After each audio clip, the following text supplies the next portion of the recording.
Good morning. I'm Lisa Abbott, Executive Vice President of Economic and Community Development for Regional Opportunity Initiatives, and I would like to welcome you to the third of our six-part housing webinar series based on the Indiana Uplands Regional Housing Study. We're very excited to have you join us this morning to talk about multifamily housing development, and we encourage you to ask questions along the way by putting them in the chat, and we will answer those questions at the end of the presentation. If you missed last week's session on medium density infill and adaptive reuse development, you can watch it on our website. During that session, we asked our participants if they had any buildings that could be repurposed for housing, and the vast majority of them said yes. And we're really excited because this is a great way to add housing inventory and create walkable communities.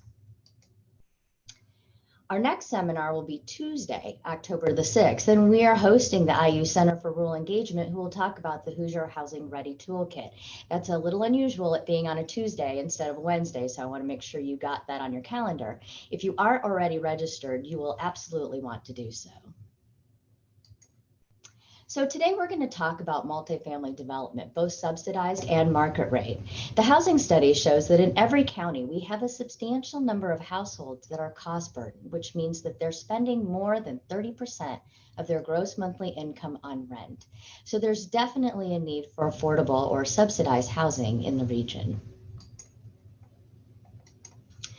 But we also have a need for market rate units. According to the labor market analysis for the Uplands region in 2019, we know that NSWC Crane plans to hire 4,000 new employees over the next decade. 60% of those will be in areas of engineering, computer sciences, scientific fields, and applied technology fields.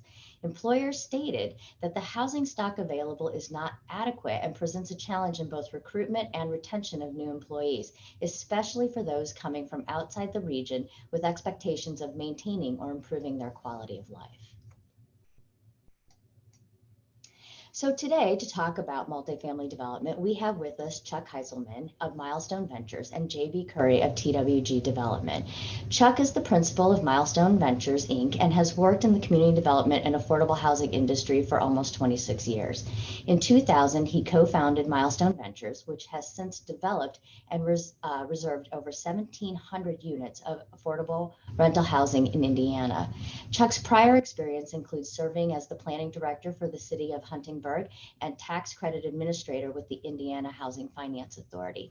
Chuck currently serves on the board of the John H. Boner Community Center and the Indiana Affordable Housing Council. We also have with us today J.B. Curry, who is the Vice President of Market Rate Development for TWG. His role includes acquisition and negotiation, pre-development, due diligence efforts, market research, financial feasibility, deal underwriting, and securing financing. He also coordinates with design, pre-construction, construction, and management teams throughout the life of the project. JB is a graduate of the IU Kelley School of Business with a Bachelor's of Science in Finance and a JD from the IU McKinney School of Law. He serves on the Penrod Society Evening with Penrod Committee supporting Indiana artists. We want to encourage you again to ask questions by entering them into the chat. We'll monitor the questions and ask them of both our panelists at the end of their presentations. We welcome Chuck and JB and thank you for being with us here today. Thank you, Lisa, and I'm happy to be here this morning to talk a little bit about affordable multifamily housing in rural areas. As Lisa said, I've been working on affordable housing for the last 30 years, predominantly in rural areas, and grew up in a small town in rural Indiana. So today for my presentation, I'm going to be speaking about affordable multifamily housing. I'll be starting off going through some acronyms because this field uses acronyms on a pretty regular basis, and then go through some development stories, things to consider, funding, and then talk about some of the advocacy opportunities that there might be. So I'm going to go through these acronyms fairly quickly just because they will come up again and again during my presentation. AMI for Area Median Income, FHLBI or the Federal Home Loan Bank of Indianapolis. More often you'll hear the term AHP for Affordable Housing Program. HUD, by now I would imagine most people know what HUD means, which is the U.S. Department of Housing and Urban Development. IHCDA, which is the Indiana Housing and Community Development Authority For rural Indiana, they are the primary funding source for affordable housing. Under the IHCDA programs, BEP, which is the Blight Elimination Program, which was used for many years to remove blighted properties, that program is really just about completed. DF for the Indiana Affordable Housing and Community Development Fund, HOME, which is the Home Investment Partnerships Program, LIHTC or RHTC, which stands for Low Income Housing Tax Credit or Rental Housing Tax Credit, or sometimes referred to as Section 42. All of those are just different ways of talking about the same program. NSP, which is the Neighborhood Stabilization Program. This was a program that came about during the Great Recession. There's really not new funding, but the term NSP is used quite a bit in the program. And then of course, USDA RD for the US Department of Agriculture, Rural Development. So I want to start with just some development stories, and it's really just kind of highlighting some projects within the service area of Southern Indiana to try to illustrate some of the concepts that I'll talk about later on about affordable rental housing. The first one is Southern Knoll, located in Bloomington, Indiana, Monroe County, 31 units. As you can see from the picture, it's not quite done yet. It should be done sometime here in the next 30 days. As we look at this project has city home funds in it. It has tax credits. It has a tax abatement, a 10-year tax abatement from the city of Bloomington. It has AHP funds. It has opportunity zone funding, a development fund loan, and a loan from Old National Bank. And I kind of bring those up just to try to illustrate, and I'll try to do that through each one of these, is just how many layers it takes to successfully pull off an affordable housing project. Some of the things that are kind of unique to this property, one is there's a historic church on the site, which severely limited the number of units that could be developed on the site because the church was required to be preserved. It's about 3,000 square feet on the first floor and then in the basement. So it's a lot of square footage that is going to be used for community space and offices. It really wasn't practical to use for apartments. So that became a challenge in structuring and developing this project. It also targets special needs. So it has units set aside for formerly homeless. It has units set aside for persons with developmental disabilities. Going over to Greene County, Independence Place, kind of interesting. The reason this was called Independence Place is the nonprofit involved was Four River Resource Services, who provides services to persons with developmental disabilities. So the term independence was extremely important to them. 32 units back in 2008. It was difficult in Linton to try to find a developable site. We did find a couple of areas that we thought would be very attractive, happened to turn out to be in the floodplain. I will come back to that on numerous occasions, but it's really, really important as you start thinking about site development is check the floodplain maps, because in many cases, you really are surprised when you see what is actually in the floodplain. One of the challenges that this project had was it had an RD 538 loan guarantee. And back in 2008, the loan guarantees provide a 90% loan guarantee for the permanent debt, but also a credit subsidy up to 2.5% on the loan, which was extremely attractive when it came to financing. But there's a railroad that runs close to this site, and we were unable to mitigate the railroad issues to a level that was acceptable to rural development. We ended up putting a Fannie Mae loan on that property along with home, AHP, and tax credits. Next one is we go over to Daviess County, Covered Bridge. Again, this was with Four Rivers. Biggest challenge there had to do with one, it happened during the Great Recession. So when equity markets collapsed, it was difficult to find an investor. Utility challenges, and this tends to be a reoccurring theme in rural areas and rural communities.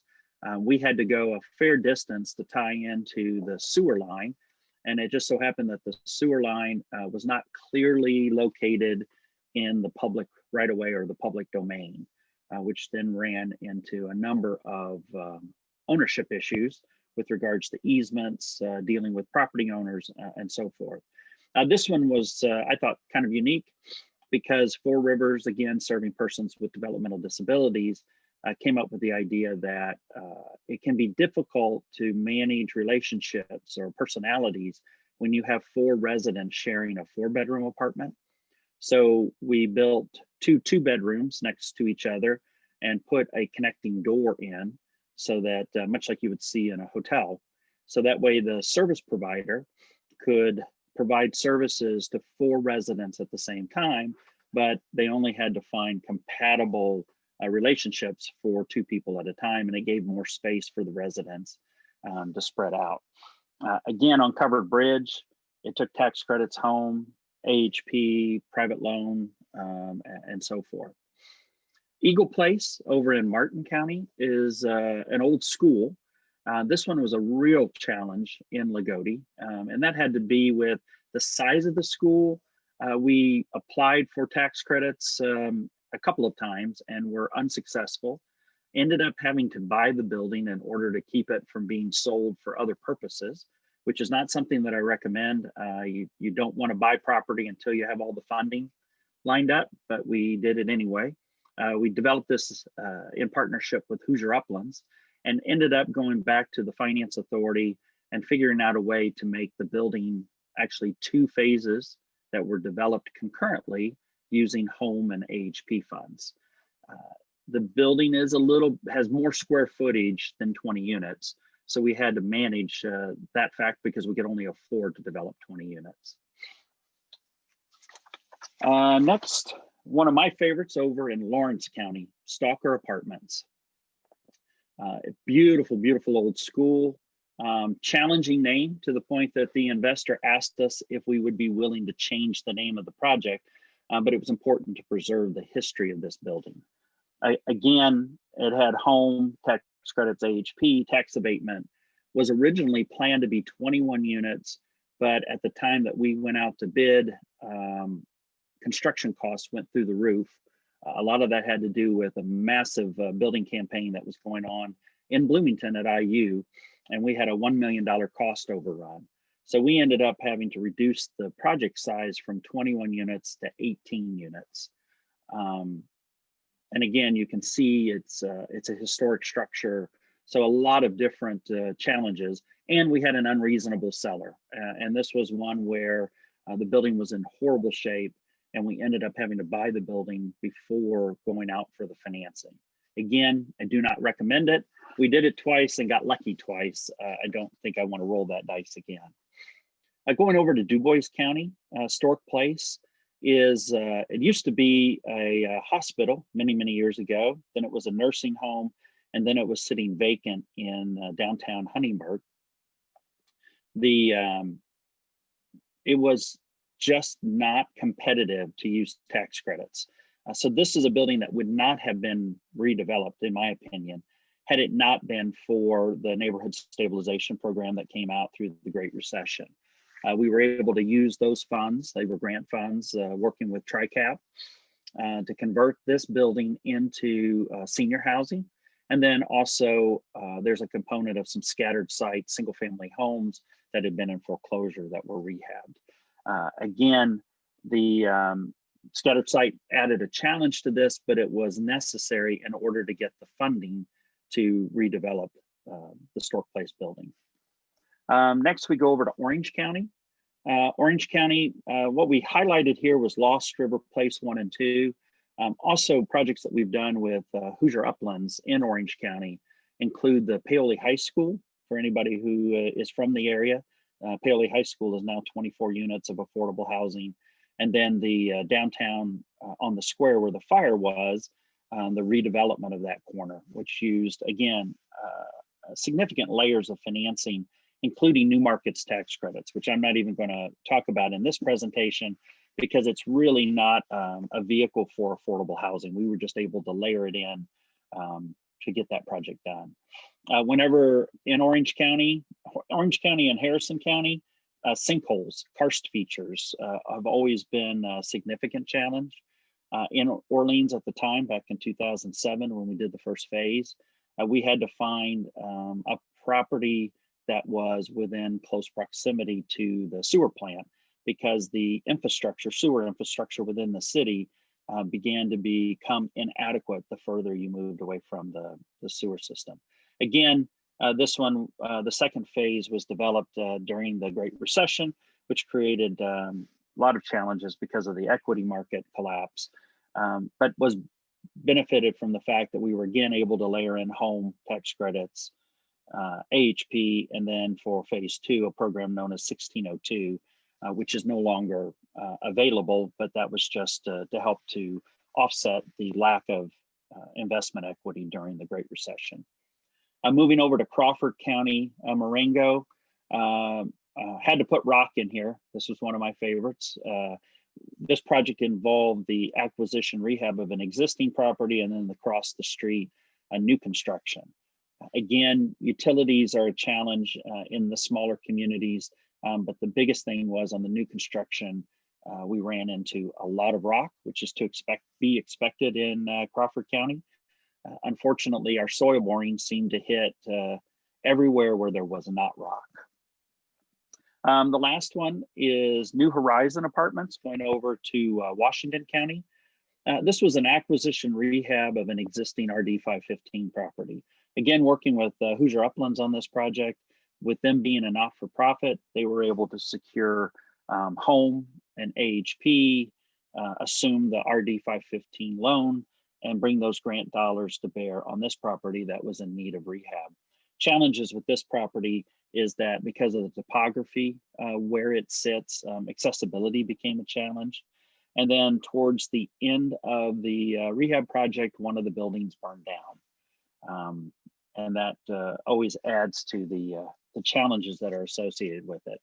All of these projects, total costs range somewhere between $5 to $7 million, depending on the project.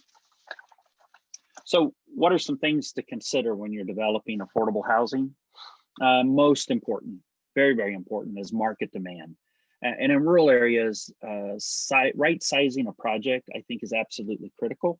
Is determining is what is the project type that's needed and what is the project size that is needed, and then really look at affordability.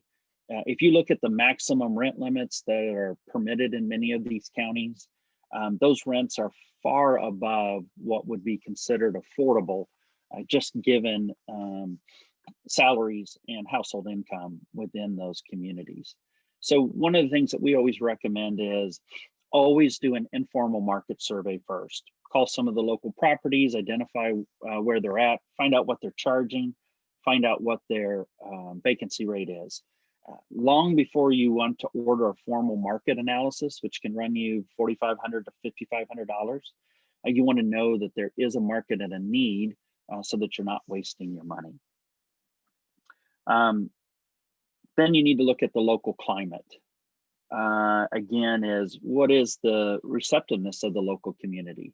And this is where it's important to reach out to elected officials, planning, engineering, development staff, neighborhood groups, other housing providers, any of the key players in the community to see is what are the needs. Also, where are desirable sites if there is an interest, a desire to do affordable housing. You can see from some of the projects I highlighted, but not all of them, is affordable housing can be a strong economic development tool. That building in downtown Huntingburg could still be sitting vacant today if it hadn't been for that investment of affordable housing. The Stalker School by now probably would have been demolished because it just was not, it was just infeasible to convert that to some other use. The owner of that property at the time had wanted to turn it into a bed and breakfast. So really looking at is how is this potentially an economic development tool? What is the need? How can you kind of tackle both at the same time? Site location. So as I kind of mentioned in my examples, floodplain. We did a project in a downtown of a community, old historic buildings. It was a massive investment. And late in the project, we happened to look and discover that fortunately our site was not in the floodplain, but the block that we were in and the block next to us was not in the floodplain, and the rest of downtown was. So again, I will go back. We don't ever do anything in a community until we look at the floodplain map first, just to understand what those limitations might be. Under certain funding programs administered by the state, they will not fund projects that are located within the 100-year floodplain. Capacity of local utilities, you'll notice that I highlighted that in a few of my examples, sewer being one of the biggest ones, but at times water and electric. The project in Bloomington had 3-phase power that ran between the project site and the neighbor next door, but the building was going to be too close, and so it was a $30,000 charge to reroute those 3-phase utilities. Zoning and development standards, absolutely critical. Some communities in Southern Indiana do not have zoning, which can make it sometimes easier. However, that seems to be rarer and rarer. So paying attention to what those zoning limitations are, also because you want to start early because they're a critical piece of any funding application. Proximity to grocery and variety of amenities. This is becoming a scoring criteria more and more when you're dealing with IHCDA. So these are all types of components. And then affordability. Affordability of the land becomes critical because you can only afford to pay so much for the land or the site and still make your affordable housing project pencil out unless there's some other form of subsidy. Anybody who is from Monroe County and the city of Bloomington knows just how expensive land costs can be within the city of Bloomington. Balancing wants versus needs. Limited funding resources, they really impact what you can do and what you can accomplish. So you need to realize that. The Bloomington project, Southern Knoll, was originally going to be a 40-unit project and the site could have accommodated it. But in order to make it competitive with all of the different funding limitations, it was reduced to 31. That's why the ideal project may differ from what's actually fundable. It's finding that compromise. And you have to, sadly, you do have to pay very close attention to that funding scoring criteria because a beautiful project that doesn't get funded is nothing. So you have to be willing to compromise and be flexible. Remember that the objective of affordable housing is developing affordable housing. So at the end of the day is really paying attention to those price points on rent to make sure that they are affordable. So funding. So I talked about all of those acronyms early on, and just to go through these briefly for your reference, the rental housing tax credit, low-income housing tax credit, Section 42, whatever you want to call it, it is the primary driver of affordable housing in Indiana and around the country. It's an IRS program. It's administered by IHCDA, and what it does is it leverages investor equity to get these projects done with little to no debt.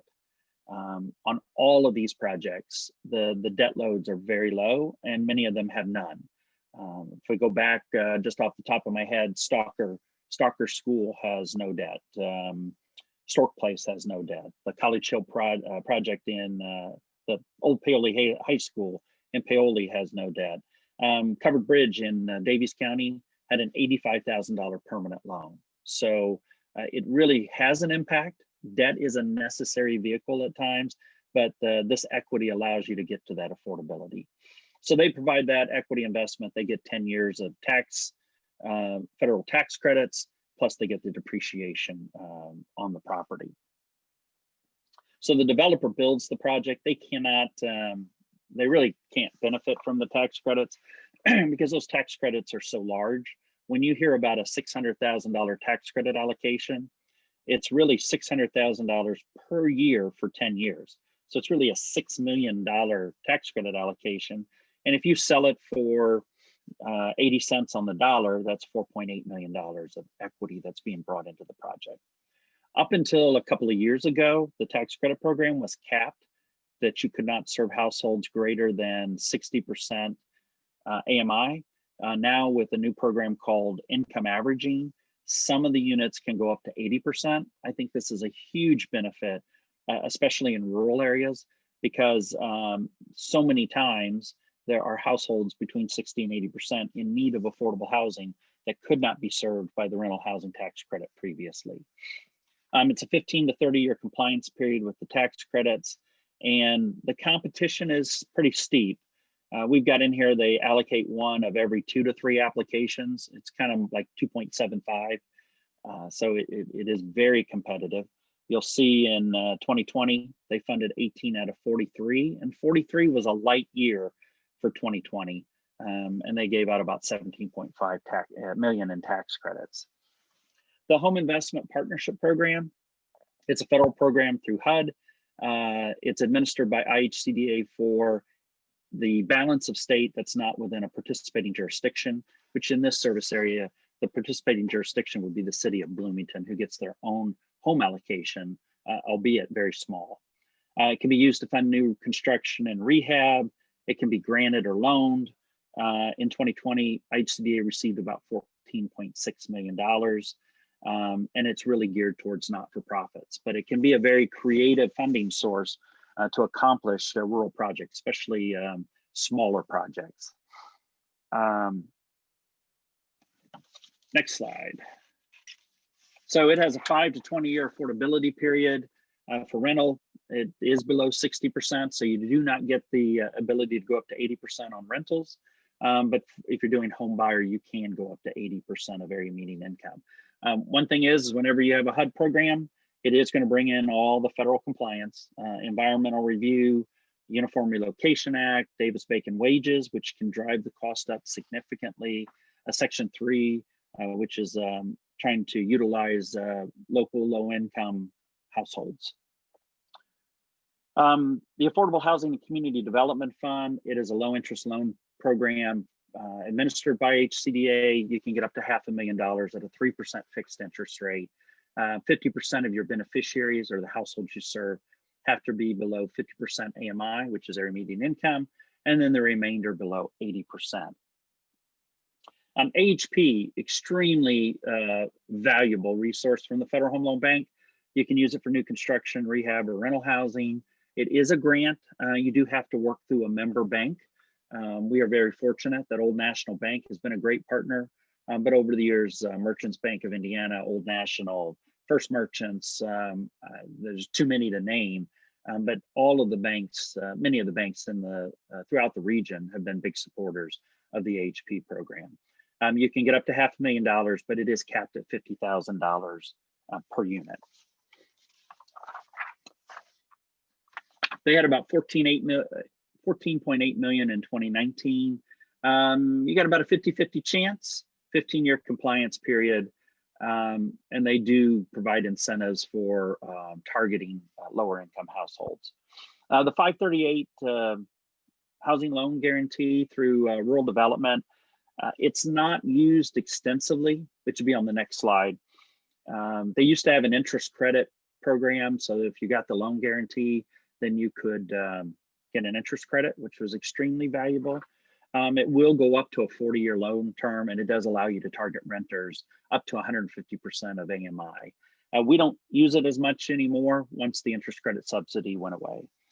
Real quick, strengthening rural affordable housing. So the qualified allocation plan is how IHCDA determines its policies for allocating tax credits, and we call it the QAP. So there are a number of scoring criteria that, in my opinion only, do make it difficult for rural areas to compete. One is leverage. In order to maximize those 4 points, you have to bring in leverage from other sources that's equal to 10% of your total development cost. If you recall, I said our projects were running about $4 to $6 million. So on a $6 million project, that would mean in a rural area, we need to find $600,000 of leverage funds. If I am in city of Indianapolis, who has home funds as a participating jurisdiction and gives out $500,000 home awards, I'm only $100,000 short on a $6 million project. But in rural areas, it's really difficult for rural communities to come up with $600,000 of leverage. There's just not enough tax abatement or other resources that are available. This QAP they're going through the drafting process for next year. So now is a great opportunity for people to express their opinions to IHCDA with regards to some of these scoring areas. Next one is they get points if you have non-IHCDA federal or state rental assistance. So this favors communities that have local housing authorities that are administering Section 8. And if you go through rural Indiana, there's not a great number of those. Next is the opportunity housing needs. This is a 7-point category. And I've used the map here to highlight is how your counties score out of those 7 points. Hamilton County, Hancock, Hendricks, Warwick, those are counties that are getting the full 7. Other than, Monroe gets 5, Du Bois gets 4, everybody else, not very many. And when you are competing for these tax credits, it's extremely narrow what those scores will be. So when you start out with a 6-point deficit, like you would in Owen County, it's very, very difficult to get these projects funded. And if you look at the 3 little houses in Monroe County, so in the last 2 years, as far as tax credit awards, those are the only tax credits awards that have been made in your region. So you can see as it relates to affordable housing in rural areas, I think that there's a great deal of advocacy that is necessary to highlight the difficulties in bringing the tax credits into these rural areas. The last few slides I have are just for your reference. Oh, I'm sorry, census tracts. This makes it difficult because many communities in rural Indiana, one census tract can cover the entire town. So when I did the Stalker School project with 18 units, I may have killed that census tract forever and ever from getting the full 3 points. And then the federally assisted revitalization, which really focuses in on the promise zones of Indianapolis or Evansville. I am out of time, but the last slide there are just the websites for these various programs. Thank you. Thank you, Chuck. I really appreciate that. And we'd like to ask JB to go ahead and start his presentation. We're looking forward to talking about market rate development. Hi, everyone. Thanks for joining.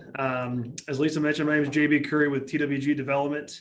Kind of go through a couple of slides on just who we are. If you're not familiar, we are a multifamily developer based out of Indianapolis, Indiana. Over the last couple of years, since joining the company in 2014, we've grown quite a bit. We're in 14 states now, kind of not highlighted on that map that you see there. We've grown quite a bit. We started off as an affordable developer.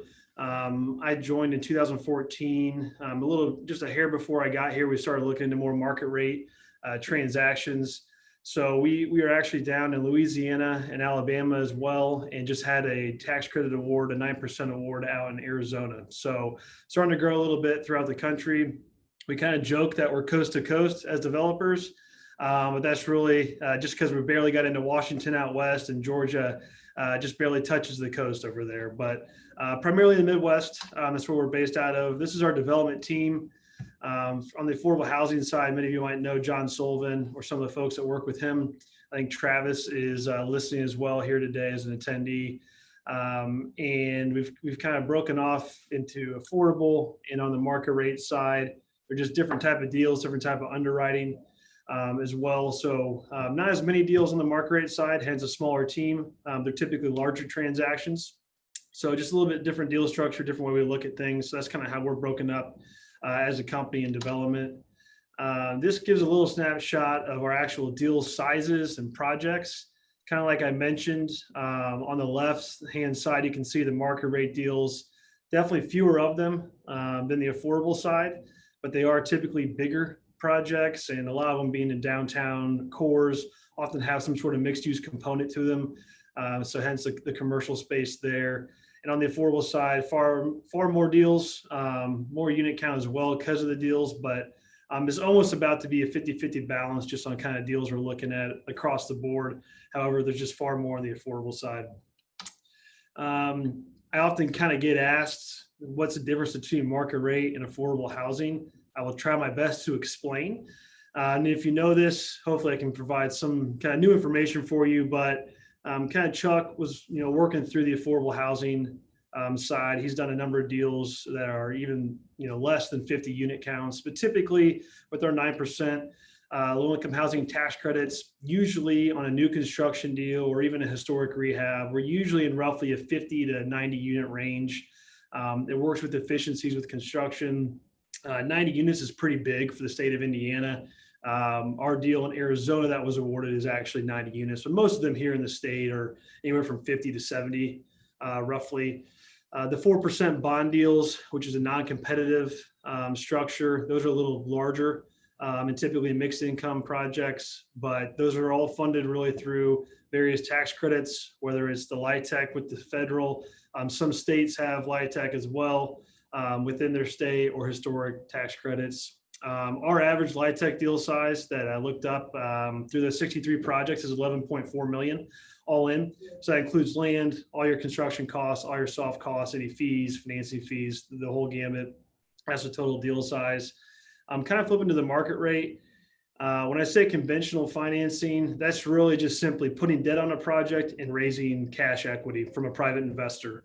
They're not buying a tax credit. They're not getting any loss that they're buying. It's simply a risk, if you will, on whether or not that project is going to come to fruition, and we actually create value once we buy the land, build our project on it, and eventually realize those rents that we think hopefully we can get on the day we close. So we've done a few historic tax credit deals on the market rate side. So that doesn't necessarily mean that any of those units are affordable. We can do some mixed income. But that just simply means we're helping fill the equity bucket with the historic tax credit that we're selling. That compliance period is 5 years. Those deals are very, very hard to do. I'm standing in one of our historic projects that we built here recently. Another way we've kind of diversified on the market rate side is opportunity zones. I know that designation came out a few years ago. We actually have closed on one OZ project here in Indianapolis downtown, and we're looking to close on a second deal in Green Bay, Wisconsin as well on that. Most of the projects on the market rate side are north of 100 units. We've got one that's above 300, a couple others that we have under contract right now that are just over 300 units. That's probably roughly the largest that we would do in one phase. We might do a couple different projects in one area of the city that might be 250 plus 300, but really when it comes to raising that cash and putting debt on a project that we're going to be responsible for, once we get to 300, it starts to get to a risk tolerance that we're saying, hey, okay, that's plenty.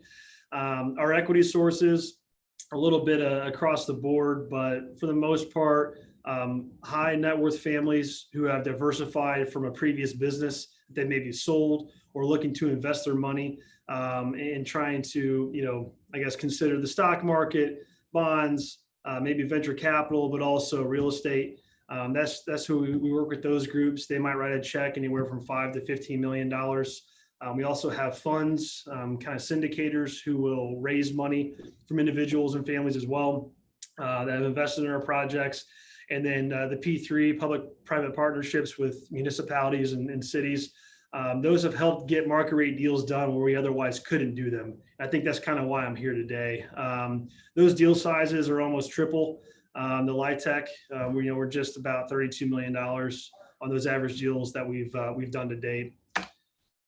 This is kind of just a visual of the financing structure. So like Chuck mentioned, very little debt on the affordable side. You're selling those tax credit equities to make the project work. There is a perceived reduced risk once a project is put together on the affordable side, just because the national demand for affordable housing is so high. And to be able to meet that demand, I'm not sure we ever will be able to in my lifetime. I hope we can, but at least right now, if you do what you say you're going to do with your affordable project, odds are you can do it right and lease it up. So there's less risk there, and also less debt that the project has to pay off. So flipping to the market rate, we typically will get anywhere from a 65 to 80% loan to cost on the deal. We have to fill that remaining gap either with equity or equity and some sort of city contribution to make that work. Again, that's a risk someone's taking. On our market rate deals, we're typically doing one of two things. We're looking to build and sell if the market is ripe and there are buyers that want to come into a market. and buy that project from us. If they're going to pay a certain price that gets an investor their return, we'll definitely consider that. Or refinance and do a long-term hold. Our opportunity zone deals are long-term holds for 10 years on that for the tax benefit that an investor receives there. Or if we're working with the city and they want to own it long-term or own it with us in conjunction and we can manage that, that's fine as well. Taking that kind of same graphic, these are 2 real deals. The one we finished in 2019, the other we're finishing right now out in Iowa. On the left is a market rate deal. It's Noblesville, Indiana, a suburb of Indianapolis. It's a 3-story building. On the right is an affordable deal out in Ankeny, Iowa. Again, 3-story building, but it's affordable. These are the actual debt and equity amounts we did on both of those projects. Pretty similar to the slide before. So on the market rate side, we were able to buy 15 acres. Our design and unit count worked so much that we were able to simply just put debt and raise private equity on that project. We did sell it in March of this year during COVID. So it was a pretty interesting time to be out in the market, but the transaction did go smoothly. But all in, that was $26 million. We did not receive any help from the city. It happened to pencil out on the pro forma. And then on the affordable side, we're going to own that deal for 15 years and the debt amount of 2.4, which will be on the project. Before I get into 4 examples, I was kind of asked earlier to talk about factors, barriers, and needs. These are kind of the main data points when we're looking at a site, when we're looking at a market, whether it's a city, a county, an area of the state of Indiana. These are some things we look at both on the land itself and then the financing structures as well. Our equity investors are definitely going to scrub a market in a city much more maybe than they would on the LIHTC side, so to speak. So they're really looking at what happens in 2 years when this project is built. Are people still going to be moving to this area? Is there still going to be a housing need? Is there job growth in the area? What are the income levels? Are people paying more than 30% of their income to live at this property? Are we underwriting our rents too much? And then what amenities are in the area? Downtown areas, you have a number of restaurants, bars, events, convention center business. You might have, Colts or Pacers are, certainly great, but is there a, college nearby? Why are people wanting to live here? And then looking at the land, topography is a very, very real thing, that and parking. On the left is a project in Pittsburgh, Pennsylvania. We ended up building a parking deck at grade and 5 stories of wood frame above. The parking deck is very, very expensive. So if we have to build that project in a market that maybe doesn't have $2 a foot rents, we're going to need some way to monitor, capitalize those garage costs up front, because otherwise we wouldn't be able to pay for it if we couldn't do surface parking. And the needs for sites, environmentals come up on a number of projects. We do our diligence up front, but sometimes when you're digging, if you're not in a cornfield, you might not know what type of building got demolished there before. You're not really sure how far the sanitary lines are from your site. If you need to improve those, upsize them. Are you in a downtown area that's been revitalized a little bit and just has older infrastructure? And when it comes to incentives, there's really kind of 2 mechanisms. It's one, can we capitalize any of those incentives up front to reduce that equity check size to attract an investor to invest? Or is it more of a debt service issue and we need some maybe long-term tax abatement on that project to offset any operational deficits? The project on the right is just outside St. Louis. That was a cornfield, but we had a lot of rain on site this spring. So that's kind of a real-time picture now for that one. We have not done a market rate deal in Southern Indiana in this territory. I've looked at a couple of projects, and for us, it's typically come down to, can we attract an investor? And if we can't, or if we can only attract an investor up to a certain dollar amount, can we get the land rolled into the deal somehow? Is there some sort of TIF set up with the city or the county? Is there some sort of materials sales tax abatement that we can use to reduce construction costs? Those couple of things have typically been the discussion points. Building parking podiums is really, really tough. It's really expensive. Concrete keeps going up.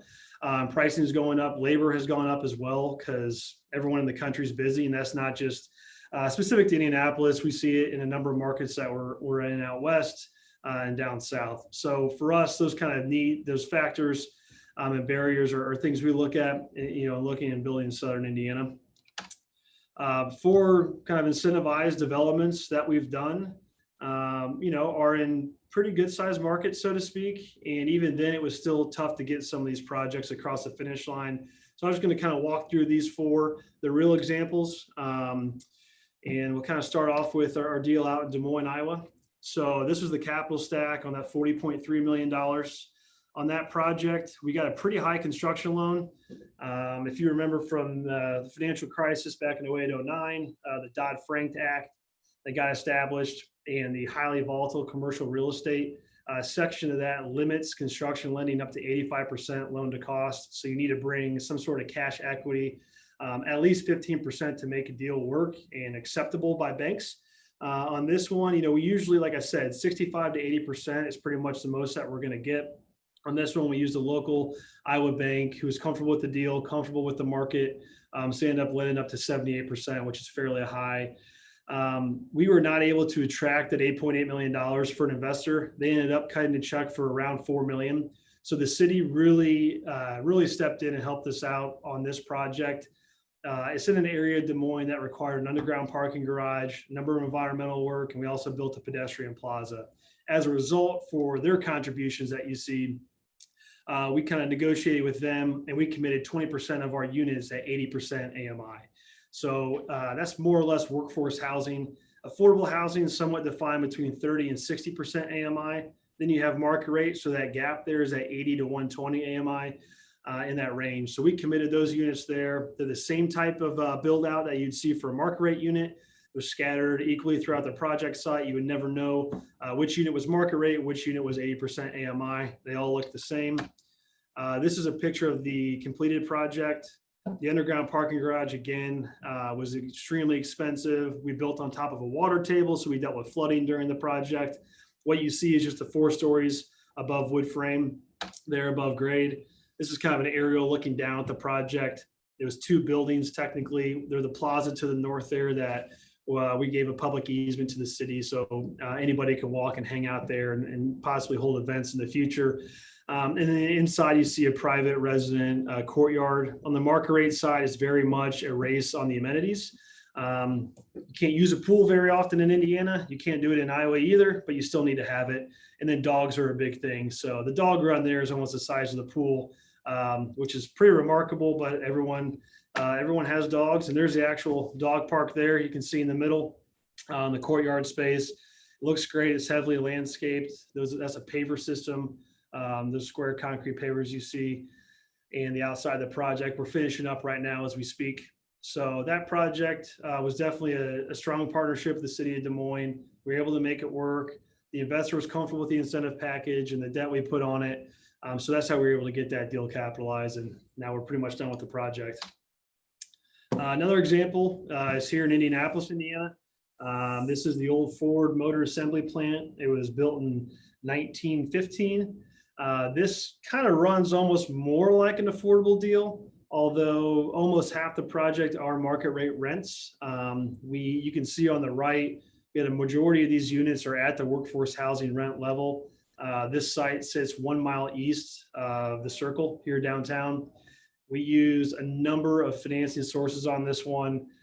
We use federal historic tax credits. There's also the state tax credit or historic, the DINO or IRT credit. We used a federal 108 loan through the city of Indianapolis.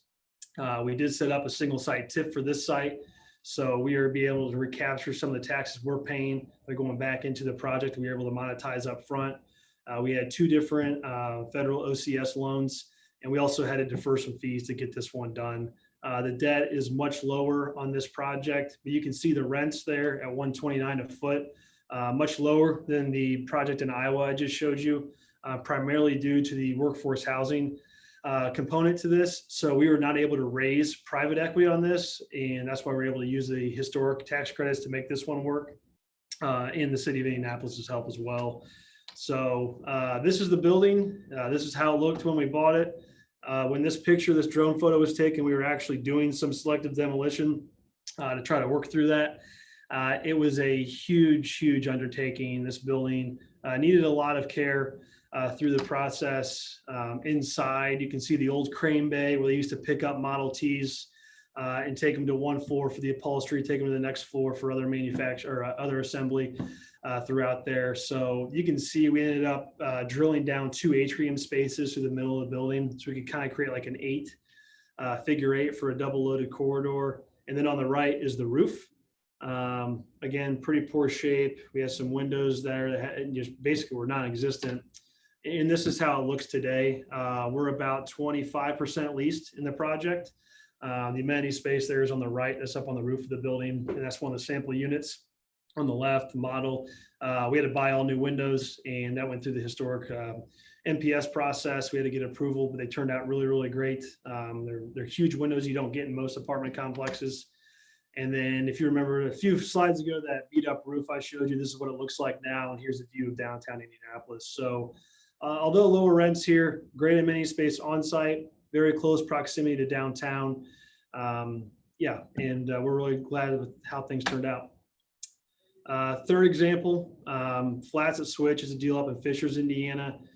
You know, on this one, it was almost a battle of the rents being a hair low for an equity investor and also the check size kind of being too low. It's kind of hard for me to say that $3.9 million is not a lot of money, but on the size of these deals, it is. So with this project, the city ended up helping contribute the land to the deal, and they in fact built a parking garage that we then wrapped our project around. So we were able to get a competitive loan, a 75% loan to cost, but to fill that equity bucket, the city stepped in strong there. This is kind of what the final project looked like. This is in downtown Fishers, their downtown that they've created here recently. It is a podium plus 4 stories of wood frame that you see. Here's some amenity space. The project or the photo on the right is a first floor kind of open community room. On the left is the patio that you saw from the first project. And here's that parking garage that they built. And we wrapped around that. So it was kind of a goofy kind of design, so to speak, with the type, the size of land that we had, but the city wanted the project brought out to the street as much as we could. So we kind of got that point shape there where it says Flats at Switch. So that's a project in Fishers. I think it's just under, I think it's 102 units there. So fairly smaller deal for us all in. Project that we're working on right now that we're using Opportunity Zone money, but it's no different than an equity check from on a standard conventional market rate deal. It's just we're going to hold this long term as opposed to build and sell. Actually, one of the attendees on the call here today, Jonathan Elke, worked on this project. He was formerly with TWG, so thank you, Jonathan. I got some cool renderings to show you here in a second. But that deal size ended up being, we're just over $45 million. It's 225 units. We do have some commercial space. This will be all market rate rent. This is just simply the type of project where it makes more sense to own this long term than it does to build and sell. I kind of spoke about some of the factors that we look at in going into a market. And Green Bay is one. I think the population is about 100,000 in the city, 300,000 in the MSA. We did not feel that we were able to be competitive with building it and selling it. We didn't think somebody would want to come in and buy that because it'd be too small of a market for groups. Indianapolis itself has been known as a second or third tier market over the last decade, and it's gotten more attention from the money out in the West and East Coast. But we did not feel Green Bay would be able to attract as many folks who want to buy it. So holding it long term made a lot more sense. Although the equity check size is still very, very large, a little bit lower on the construction loan. And again, the city helped out significantly. There was a master developer we bought the land from. They received grant funding to kind of get the site up to where it needed to be for us to come in and actually build our project. This is what the land looked like about 6 or 7 months ago. It's an old rail yard. The buildings you see where it says Big Brothers, Big Sisters, they're along Broadway. Those are old historic rehabs that the master developer undertook and put office space in. So we are going to be on the kind of grass area. It's almost like a J shape, which looks like this. So in our negotiations with the city on their help with the TIF, they wanted to create a number of things. They had some facade requirements increased materials. The weather in Green Bay is pretty brutal. Snow is a very real thing up there. And they also wanted some connectivity with pedestrians. So you can see between kind of the L shape in that square rectangle, there's a little pass through there. That's a pedestrian walkthrough to get from one area of the master development to the other. Elmore Commons is also going to be a pedestrian plaza that the master developer is building. And this is a rendering. The project turned out really, really great. This is the corner there. And this is going to be 5 stories of wood frame. We usually don't go past 3 or 4. It just has an increased fire rating. So there's a little cost there with that. With our TIF funding, we also have a public art requirement that we have to put in. So you can see on the side there, there's some gears that are drawn. I am not an artist by any means.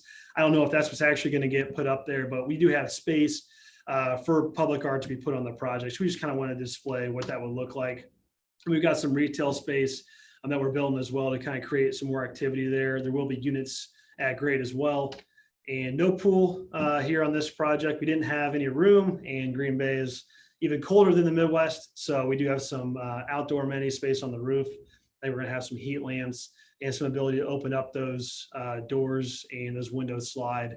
So when it's nice out, there's some more kind of in and out there. So these are 4 really very real examples. You know, for us, a lot of it comes down to the rent levels and the build type and parking. Parking is extremely expensive, no matter if you're in a downtown core that demands higher rents, or if you're out more in a suburb area, that becomes a real topic of discussion. But these are kind of 4 real examples. No deal is the exact same. We don't have the exact same contribution package on any project we've ever done. It's always been unique, and our goal is to not ask for any help if we don't need to. But unfortunately, in some situations, it does require that, and they really do turn out to be great partnerships with the city.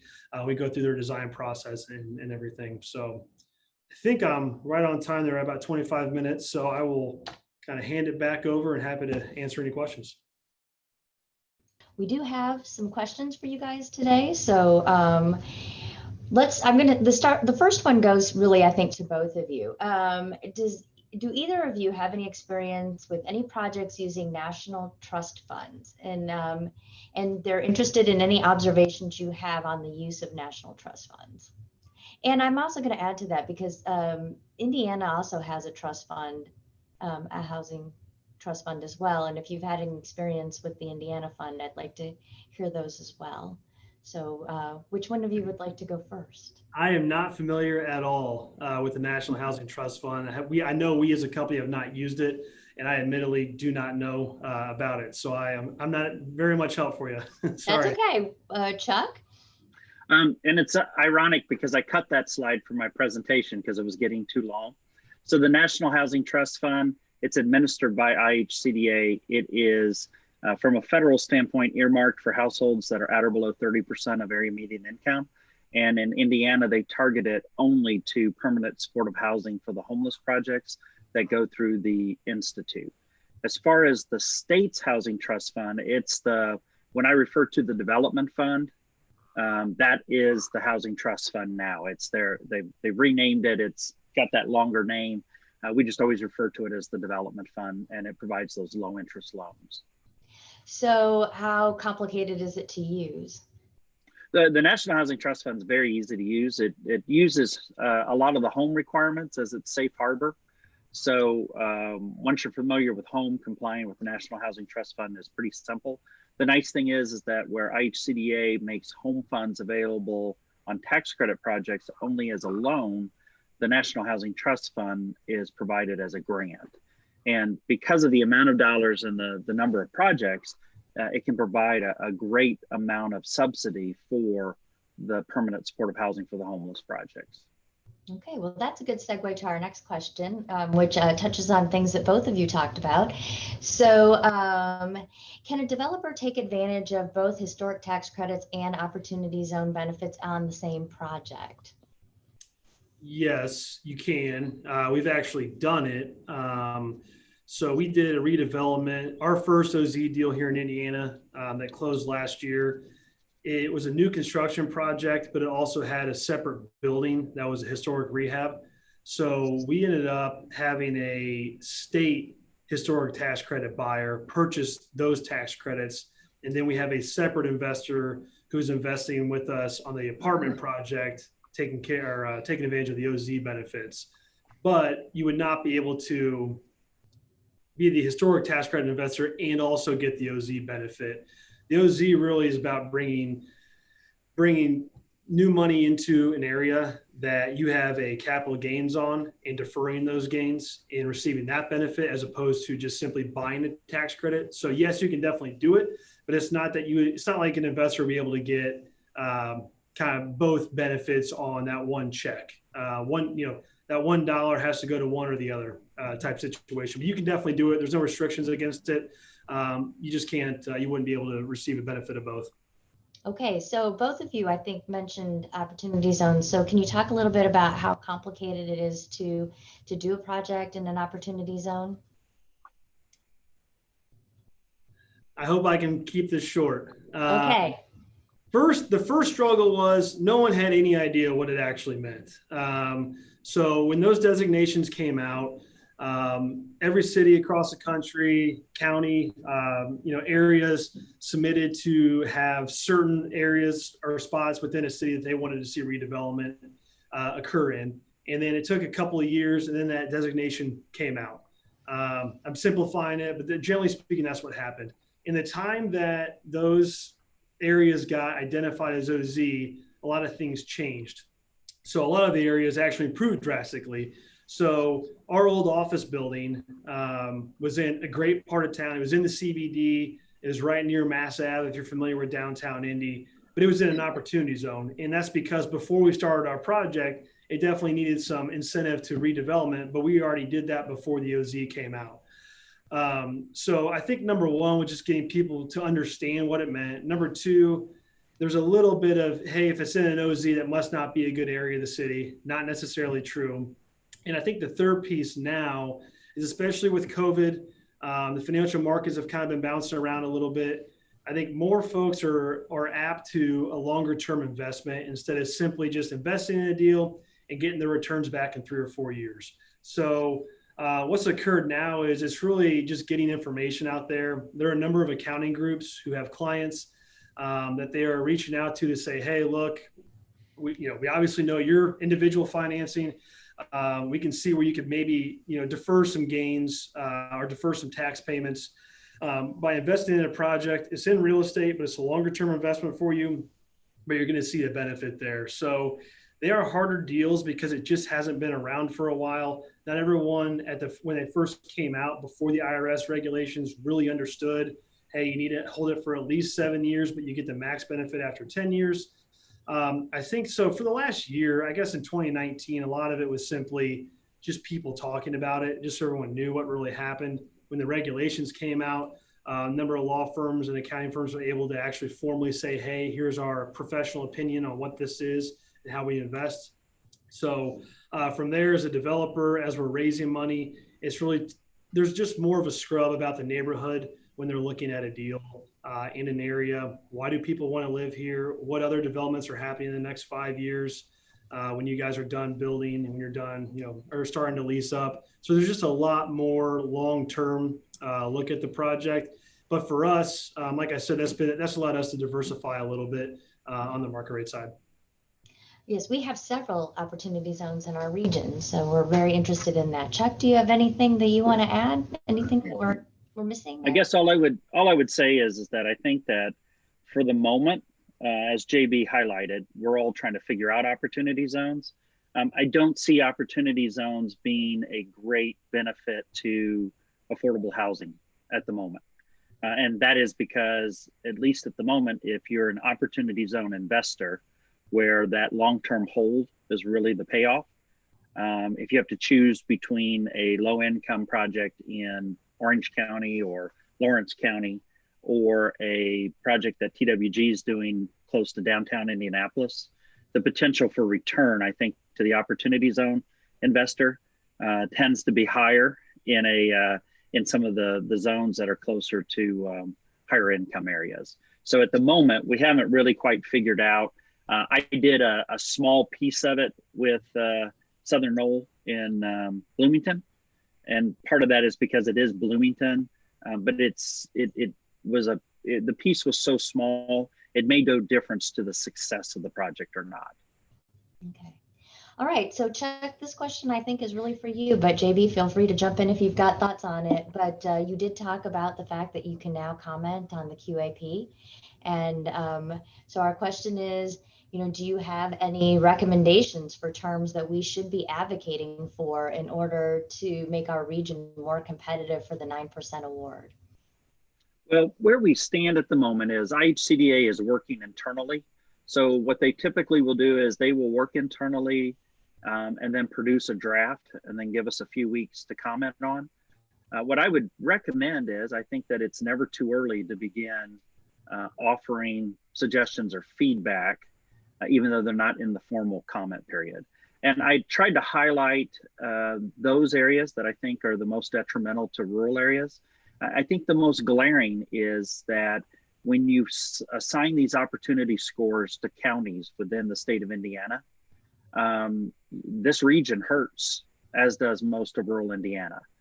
You can see from the map that there's been 3 tax credit projects that have been awarded in the last 2 years. Those have all been in Monroe County and all been kind of in Bloomington, Ellettsville. And a lot of that is because of that opportunity score that you see for Monroe County. If I were going to offer any like pre-draft comments, I think I would focus in the heaviest on that and leverage. Rural communities are at a vast disadvantage when it comes to leveraging funds. The Southern Knoll project in Bloomington has a 98% 10-year property tax abatement. I mean, local units of government need tax revenues. That's a lot to give up to get the project done, but it took that along with city home funds, along with shrinking the project from 40 units to 31 units to be able to get the leverage score where it needed to be to get funded. And that project was like the lowest scoring it just came in under the wire from being funded. So, leverage and these opportunity score points, I think, are a couple of areas that rural Indiana should step up and say, you should equalize the playing field, because when the city of Indianapolis can give $500,000 in home funds, which counts towards $500,000 towards that 10%, it definitely puts them at an advantage. Okay, we had another question just come in. So for both of you, where should community leaders, economic development professionals start to create opportunities for multifamily housing development investment in their communities? What are some of the critical steps to increase their competitive advantage in establishing partnership with housing developers? And I'd like to add on to that, because as in my brief presentation from the housing study, we know that we have a need for market rate units, and we know that's a bit of a struggle. So anything that you can do or suggest to help us with that as well would be appreciated. So which one of you would like to go first? Because this applies to both of you. We need it all, affordable and market rate. I'll jump in. Chuck started the presentation. So I would say simply meeting face to face and talking about a specific site. That really goes a long way.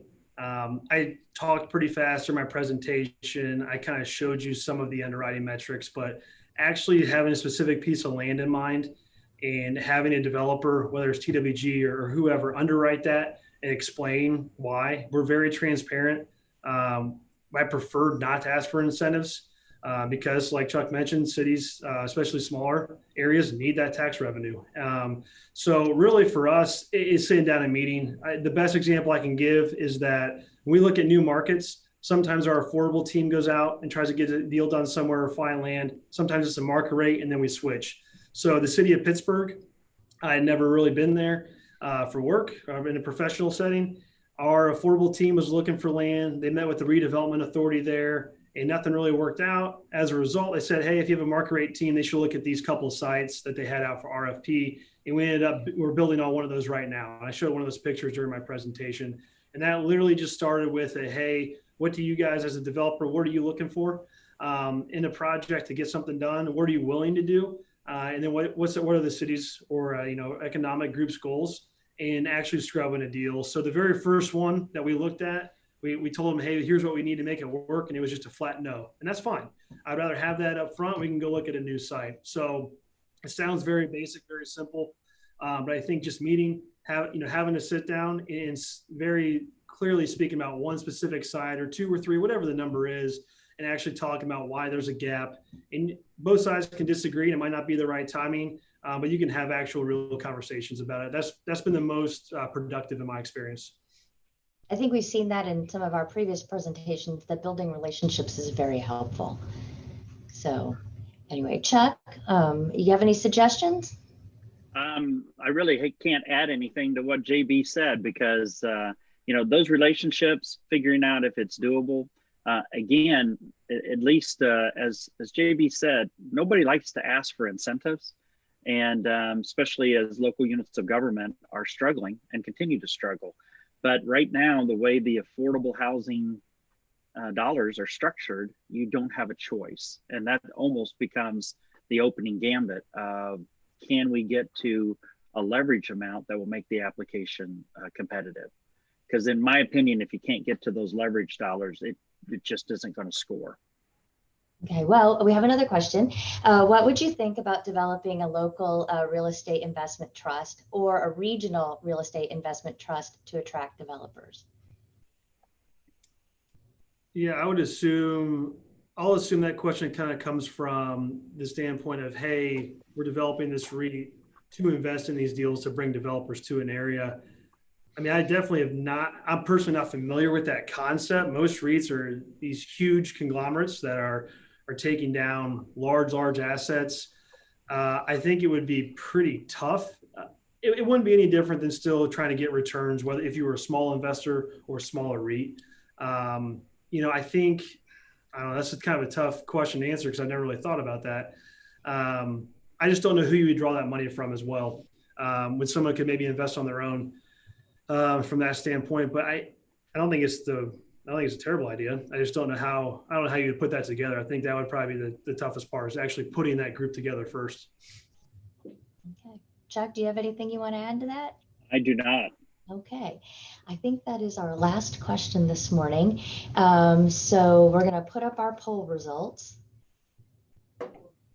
All right. So do you feel there's a greater need for subsidized or market rate rentals? And we have 60% said subsidized and 40% said market rate. So it's pretty evenly split. I'm not surprised. And our second question.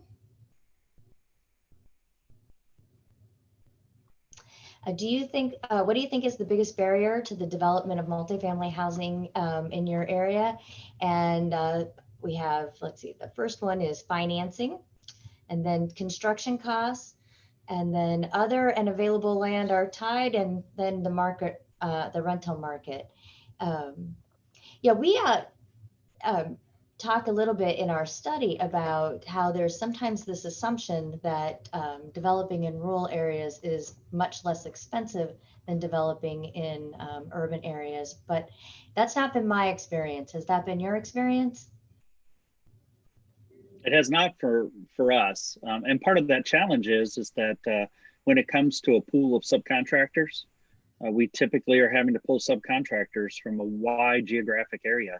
And when the plumber or electrician or other subs have to build into their price an hour or more of commuting time each way, that definitely does add to the cost because there's just not a big pool of subs. Yeah, I would just add, typically any savings, so to speak, is the land might be less expensive, but the lumber is still the same, whether you put it up in Indiana or somewhere in Louisiana. Lumber costs kind of still is what it is. So the contractor pool is a very real thing, especially if you have a job that's 300 units and construction contracts $40 or $50 million.